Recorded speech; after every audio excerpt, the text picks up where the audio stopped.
सैनिकों का अगर कोई सैनिक सवाल करता है वो देशद्रोही, वो गद्दार। बस यही राष्ट्रभगत हैं, सबसे बड़े ये देश के जानने वाले हैं, सब कुछ यही करने वाले हैं। अगर कोई सवाल करता है तो देशद्रोही है, वो गद्दार है। कोई खालिस्तानी बोलते, कभी पाकिस्तानी बोलते हैं। ये चल क्या रहा है देश के अंदर? मतलब तानाशाही, अघोषित इमरजेंसी, ये लोग ऐसा करेंगे। लेकिन उससे पहले जनता को जागरूक होना पड़ेगा। प्रेशर शुरू, बार बार पुलिस में बुला लेना, बार बार घर पे दबिश देना, घर वालों को परेशान करना, मानसिक प्रताड़ित करना, ये करते रहेंगे। हमारा मनोबल इतना कमजोर नहीं है कि इतनी जल्दी टूट जाएगा। नमस्कार, मैं हूं अजय भारद्वाज और आप इसमें ग्राउंड मीडिया देख रहे हैं। और अग्निपथ योजना को लेकर के जो देश का युवा बबूला है उससे रिलेटेड जो वीडियो लगातार आप सभी के सामने लेकर के आने लग रहे हैं कि आखिरकार इस आंदोलन का जो जवान आंदोलन है क्या रहेगा, क्या कानून जो प्रक्रिया है अग्निपथ योजना ये रद्द होगी या नहीं होगी।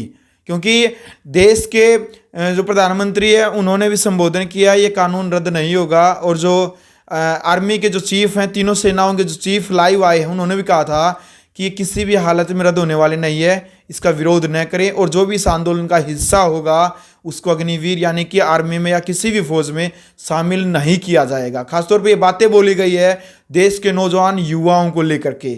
उसके बाद की तमाम तस्वीरें आपने देखी किस प्रकार से पूरे देश के अंदर आग जनी हुई, पत्थरबाजी हुई, लगातार आंदोलन हर राज्य के अंदर जो लगातार चलने लग रहा है। लेकिन डाठा मार करके, मुंह के ऊपर कपड़ा लगा करके युवा मैदान में उतरा है। सामने अभी तक नहीं आने लग रहा खुल करके। कई सामाजिक संस्थाएं, कई संगठन, कई खाप पंचायतें हैं लगातार सामने आ रही है। और उसी को लेकर के पूर्व सैनिक दीपक फौजी ये सामने आए हैं, लगातार कई दिनों से मीडिया के ऊपर रूबरू होने लग रहे हैं और लगातार इस योजना का विरोध करने लग रहे हैं। पूर्व सैनिक जो इंडियन आर्मी से रिटायर्ड हैं दीपक फौजी एक बार फिर हमारे साथ मौजूद है। दीपक, सबसे पहले तो ग्राउंड मीडिया में स्वागत है। राम राम। राम राम, धन्यवाद भाई। क्या कहना चाहेंगे? सबसे पहला ही प्रश्न मेरा ये है, आप कह रहे हैं कि आंदोलन होगा, बड़ा आंदोलन होगा, कैसे होगा सक्सेसफुल? किस प्रकार से आंदोलन एक मजबूत आंदोलन बनेगा और किस प्रकार से, सबसे पहले प्रश्न ये है कि आंदोलन कैसे मजबूत बन सकता है? देखिए, किसी भी आंदोलन की सफलता उसकी तीन चीजों के ऊपर होती है, जोश, तेजी और सिधाई। एक तो युवा में जोश है, अच्छी बात है, जोश होना भी चाहिए। जोश इसलिए है कि भाई इनकी जो परमानेंट सेना में जाने की उम्मीदें थी उन पर पानी फेर दिया गया है जी। उसका जोश है कि 4 साल में फिर वापस आना पड़ेगा। और जैसे मंत्री कह रहे हैं, इतना प्रेशर डाल रहे हैं, तो कहीं ना कहीं गड़बड़ तो इसमें है ही। ये जो बोल रहे हैं हाथों हाथ लेंगे, ऐसा कुछ भी नहीं, हाथों हाथ कुछ नहीं लेंगे। उसके बाद धमकियां दिलवाई जा रही है, कई आर्मी चीफों के द्वारा दिलवाई जा रही है। खुद कोई मंत्री सामने नहीं, कोई मंत्री सामने भी आ रहा है तो वो बोल रहा है मैं अपना गार्ड रख लूंगा, मैं ये कर लूंगा। इतना क्या प्रेशर है? सबसे पहली बात तो प्रधानमंत्री साहब आप एक बार खुल के समझाओ ना, इसके फायदे क्यों नहीं गिनवा रहे? ये किसके फायदे बता देते हैं। आने के बाद नौकरी मिलेगी, आने के बाद मिलेगी, उससे पहले क्यों नहीं देते युवाओं को नौकरी? पहले दे दो युवाओं को नौकरी। 6 महीने की ट्रेनिंग आप चाहते हो ना कि 6 महीने की ट्रेनिंग करके आएंगे, वो ट्रेनिंग एक्स मैंने अपने देश के अंदर दुनिया भर के हैं, वो ट्रेनिंग यहां पर भी दे सकते हैं युवाओं को। अगर आप 6 महीने की ट्रेनिंग को ज्यादा गिनवा रहे हो तो वो ट्रेनिंग यहां पर भी हो सकती है। वो प्रशिक्षित सैनिक है जो पेंशन आए हुए हैं, हर तरीके का प्रशिक्षण उन्होंने प्राप्त किया हुआ है। और ये लोग बोल रहे कि नहीं, हम ये चाहते हैं सरकारी खर्चे पे ये अपने लोगों को तैयार करना चाह रहे हैं। जो ये चाल इन्होंने चली हुई है ना, वो है ये युवाओं के अभी तक समझ में नहीं आया है कि ये सरकारी खर्चे के ऊपर अपने गार्ड तैयार कर रहे हैं। कोई मतलब नहीं इनको युवा का भविष्य खराब होगा या कहीं उज्जवल होगा या बेकार जाएगा, अंधेरे में जाएगा, इन चीजों से इनको कोई मतलब ही नहीं है। इनको मतलब है इनके खुद के सिक्योरिटी गार्ड ट्रेंड होने चाहिए। ये वो ट्रेनिंग दिलवाकर अपने सिक्योरिटी गार्ड लगाना चाहते हैं। आप पहले ही दे दीजिए, इस युवा को इतना जोश में ना आना पड़े। और दूसरी बात, आंदोलन की मजबूती के लिए सबसे पहले जिन युवाओं के लिए ये योजना आई है उनको शांतिपूर्वक एक जगह पे बैठना पड़ेगा।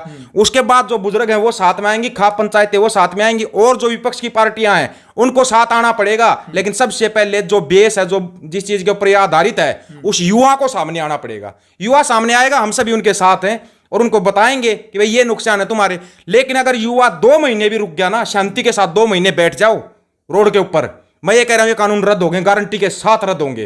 किसानों को तो 13 महीने बैठना पड़ा था, युवा अगर 2 महीने बैठ जाएगा, उसका एक रीजन है अजय भाई, किसी भी देश के अंदर कोई सरकार बनती है ना, उसको बनाने में सबसे बड़ा योगदान युवा का होता है। किसी भी देश की तरक्की के ऊपर के अंदर सबसे ज्यादा योगदान युवा का होता है, यानी कि देश की रीढ़ की हड्डी होता है युवा। और अगर वही युवा रोड के ऊपर आ गया तो ये मैं कह रहा हूं 2 महीने पकड़ नहीं पाएगी ये सरकार। बिल्कुल दीपक भाई, आप भी लगातार युवाओं के लिए एक आवाज को बुलंद कर रहे हैं, इस आंदोलन को मजबूत करने का प्रयास कर रहे हैं। आपके ऊपर प्रतिबंध या फिर सरकार की तरफ से आपके ऊपर नहीं दबाव बनाया जा रहा? आपको नहीं रोका जा रहा, क्योंकि आप लगातार कई दिनों से मैं भी देख रहा हूँ मीडिया, सोशल मीडिया के माध्यम से भी आप लगातार विरोध करने लग रहे हैं। आर्मी के चीफ हैं उनको भी गलत बता रहे हैं, जो वीके सिंह है उसके बयान को भी आप गलत बता रहे हैं, प्रधानमंत्री को भी आप गलत बता रहे हैं। इस नीति को लेकर के, अग्निपथ योजना को लेकर के आप हर किसी की बात को काट रहे हैं। आप भी इंडियन आर्मी के जवान है, आपके ऊपर नहीं दबाव किसी प्रकार का? जब किसान आंदोलन हुआ था तब मेरे को उठा के मेरे ऊपर देशद्रोह का केस लगाया था जी। उसके बाद अग्निपथ के लिए बोलना शुरू किया, फिर वही प्रेशर शुरू, बार बार पुलिस में बुला लेना, बार बार घर पे दबिश देना, घर वालों को परेशान करना, मानसिक प्रताड़ित करना, ये करते रहेंगे। हमारा मनोबल इतना कमजोर नहीं है कि इतनी जल्दी टूट जाएगा। क्या मिलने लग रही है आपको? बार बार ये कहना कि उठाकर तुम्हारे ऊपर दोबारा क्या सोच रहे हो, सुप्रीम कोर्ट ने आदेश दिया था कि किसी के ऊपर देशद्रोह का केस नहीं लगेगा, लेकिन पुलिस वाले बोल रहे हैं हम लगा सकते हैं। इसका मतलब सुप्रीम कोर्ट को भी नहीं मानते ये लोग। तो प्रेशर देना, एक मानसिक प्रेशर देना, ये क्या समझ रहे कि हम दोबारा लगा देंगे, तो इसका मतलब सुप्रीम कोर्ट देश में है ही नहीं। सुप्रीम कोर्ट को यह आदेश पारित कर रहा है। इनका सबसे बड़ा मजाक तो हमने ओआरओपी के ऊपर देख लिया था। 1300 दिन हो गए भूतपूर्व सैनिकों को दिल्ली जंतर मंतर पर बैठे हुए, 1300 दिन, 3.5 साल से ऊपर हो गया अजय भाई। उनकी तो ये लोग सुनवाई नहीं कर रहे हैं। और ऊपर से प्रधानमंत्री साहब ने, रक्षा मंत्री साहब ने भी एक बयान दिया था कि हमने ओआरओपी लागू कर दिया। कोई लागू नहीं किया, एक एग्रीमेंट दिया था, उसको ओआरओपी का नाम दे दिया था। अगर आपने लागू किया था तो अभी तक वो सैनिक क्यों बैठे हुए हैं? एक तरफ तो पूरी बीजेपी, पूरे इनके नेता हैं वो बयान देते हैं हम सैनिकों का बहुत सम्मान करते हैं, दूसरी तरफ उन्हीं सैनिकों का अगर कोई सैनिक सवाल करता है वो देशद्रोही, वो गद्दार। बस यही राष्ट्रभगत हैं, सबसे बड़े यही देश के जानने वाले हैं, सब कुछ यही करने वाले हैं। अगर कोई सवाल करता है तो देशद्रोही है, वो गद्दार है। कोई खालिस्तानी बोलते, कभी पाकिस्तानी बोलते हैं। ये चल क्या रहा है देश के अंदर? मतलब तानाशाही, अघोषित इमरजेंसी, ये लोग ऐसा करेंगे। लेकिन उससे पहले जनता को जागरूक होना पड़ेगा।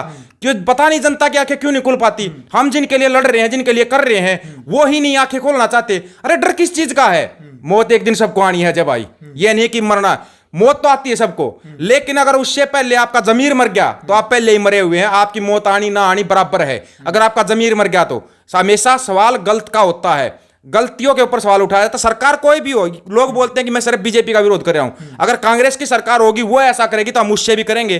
किसी और पार्टी की सरकार होगी वो गलत करेगी, हम उससे भी यही सवाल करेंगे, क्योंकि सवाल करना हमारा अधिकार है। लेकिन उस अधिकारों को छीना जा रहा है, दबाया जा रहा है। जो अभिव्यक्ति की आजादी होती है उसको सरेआम छीना जा रहा है और कोई बोलने को तैयार नहीं है। अगर बोलता है तो ये तो एक बहाना पकड़ते हैं, इसके ऊपर फौज ने केस किया है, वो फौज को नहीं सामने आ रही। जिसने केस किया वो कर्नल आज तक मेरे सामने नहीं आया, 2 साल हो गए, और ना ही वो सामने आ रहा। अब उसका आता पता ही नहीं है, फर्जी कर्नल बना के खड़ा कर देते हैं, उसके नाम पर केस कर देते हैं। ऐसे तो सबको दबा देंगे। ऐसा बहुत होया भूतपूर्व सैनिकों के साथ। जब किसान आंदोलन में 21 जाट 16 जाट के बंदे गए थे, उनके ऊपर केस लगा दिया। उन्होंने मेरे पास फोन किया, मैं कहा यार मैं कोई वकील थोड़ी हूं। बोला नहीं यार हमारे को डर लग रहा है, पेंशन बंद हो जाएगी। ऐसे कैसे पेंशन बंद कर देंगे यार? ये 17 साल 20 साल हम सेना में दे के आए हैं, अपनी पूरी जवानी सेना के नाम की है हमने। ऐसे कैसे पेंशन बंद कर देंगे कि ये झूठा केस लगाएंगे कि पेंशन बंद हो जाएगी? आपकी पेंशन 2 तरीके से बंद हो सकती है। या तो आपने देश के खिलाफ कोई ऐसा कार्य किया हो जो कि देश की अस्मिता पर सवाल खड़ा करता हो और आपने गलत किया हो, या आपने सेना के खिलाफ कोई ऐसा काम किया हो।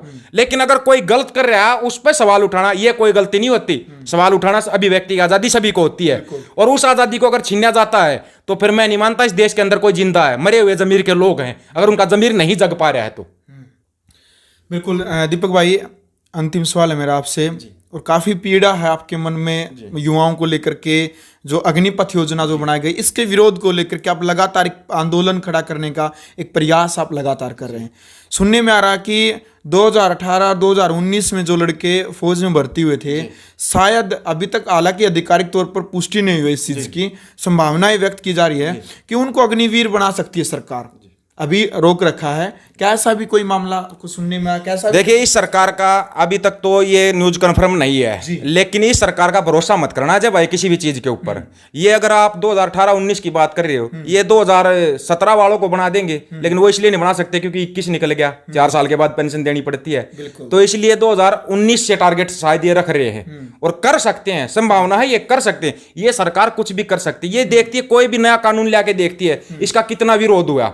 अगर अभी अग्निपथ का विरोध नहीं हुआ तो ये खतरा मंडराएगा 2019 में जो बच्चे भर्ती हुए ना, उनकी नौकरी पे भी खतरा मंडराएगा, क्योंकि अभी तक 2023 आया नहीं है।